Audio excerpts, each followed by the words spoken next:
লাখ লোক গিয়ে বেলডাঙ্গা থানা ঘিরবো, দেখবো এসপির কতটা দম আছে আর বেলডাঙ্গা আইসির কতটা দম আছে। কালকেই ঘিরবো বেলডাঙ্গার আইসিকে, যদি ওই শফিকের ছেলেকে না ছাড়ে। কালকে এক একটা ইট খুলবো বেলডাঙ্গা থানার, এক একটা ইট খুলে নেব, কত গুলি আছে, কটা চালাবে। আর বেলডাঙ্গা থানার ইট কালকে খুলবো, আইসির সাথে বোঝাপড়া করব, এসডিপিওর সাথে বোঝাপড়া করব।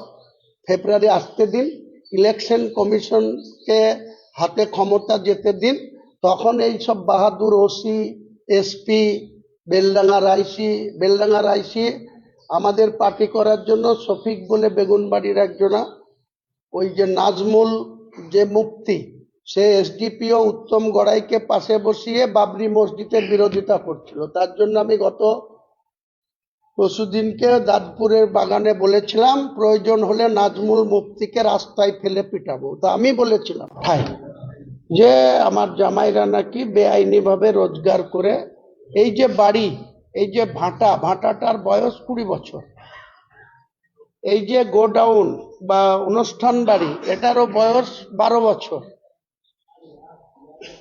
যে বাড়িতে বসবাস করে সেটাও 18 বছর আগে, নতুন বাড়ি যেটা সিজ করেছে এটার বয়স 3 বছর, আর একটা গোডাউন সিজ করেছে ওটারও বয়স 15 বছর। তাহলে মমতা ব্যানার্জির পুলিশ প্রতিহিংসা পরায়ণ হয়ে যেভাবে হুমায়ুন কবিরকে দমাতে না পেরে, রাজনৈতিক মোকাবেলা করতে না পেরে, তার মেয়ে, জামাই, মেয়ের শাশুড়ি, শ্বশুর, তাদের এগেনস্টে যেভাবে পুলিশের ক্ষমতা দেখাচ্ছে, তাতে বলছে এদের কুণাল ঘোষ মুখপাত্র, সে না জেনে শুনে বলছে পুরনো কেস।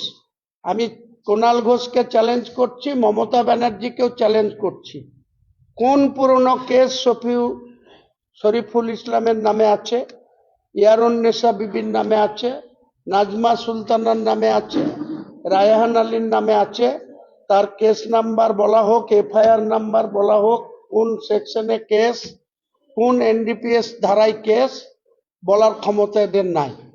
ওই যে একটাই কেস 25/3/2025 লালগোলা পিএস এর কেস, যার আসামি একটাই ছিল জিয়াউর রহমান, তাকে ধরে জেল কাস্টডিতে দেওয়া হয়েছে।